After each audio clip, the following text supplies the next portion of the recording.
sleeping around. That's the biggest thing that the red pill people talk about. Men can sleep around and women can't cheat and you can't be a hoe and da-da-da-da-da.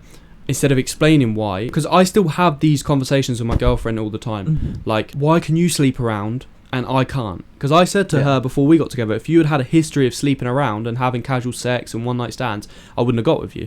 Whereas I had a history of sleeping around before I got with her. And she goes, but why could you do it but I'm not allowed? And she was watching a video actually from a woman. There was loads and loads of reasons on why, and it was saying that how it affects women is women have sex, they release oxytocin, and when men have sex they release very, very, very low levels of it. So when she's sleeping around, she releases that oxytocin, and that's a love hormone, but because she's not actually forming a bond with them, she becomes almost jaded.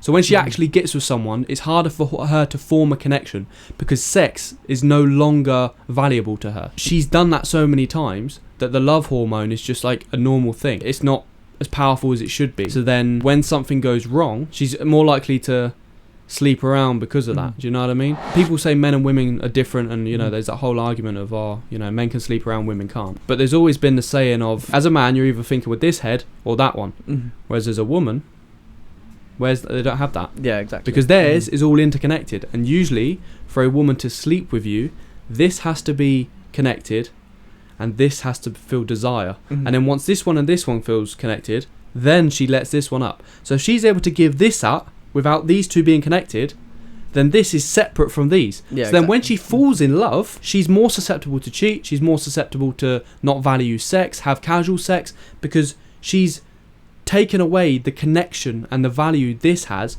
from everything else. And then at the end of the day, it kind of relates back to man looks for a woman with innocence, woman looks for a man with experience. Of course. And the thing is, I even had a comment on YouTube that said, it did actually make me think, and it said, although we know it's different for men and women to sleep around, it's also bad for men to sleep around because it forms their habits to then not build stronger connections with females in the future, because it's kind of that thing, like, put it this way, women are the gatekeepers to sex and men are the gatekeepers to relationships.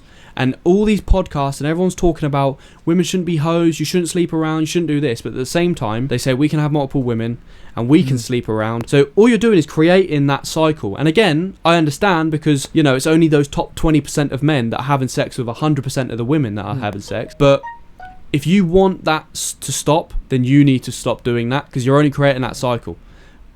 And if all women in the world said, I'm just going to stop sleeping around, I'm not going to be a hoe, no one night stands, no hoe phases, nothing. I'm only going to have sex and explore that intimacy with a man that I'm actually considering for a relationship, then no man could have hoes. No one could sleep around. Everyone would be cool. Everyone would be in relationships. There wouldn't be such thing as hoes. And I feel like everything would actually kind of resolve, if that makes sense. Everything would fix itself. And obviously you'll have the odd few that kind of do it anyway. But yeah, exactly. They'll all be attached onto that one person. And you wouldn't have that battle between men and women, because men don't want women to be hoes, but then they're going to keep getting hoes and fucking loads of bitches. And then women say to the men that you shouldn't be fucking all these bitches, but then they're going to... So it's just like everything just gets skewed and nothing's getting solved. And it's just literally going to be in this cycle.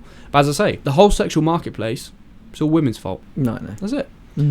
Because the woman is the one who chooses whether you have sex or not. And I feel like women don't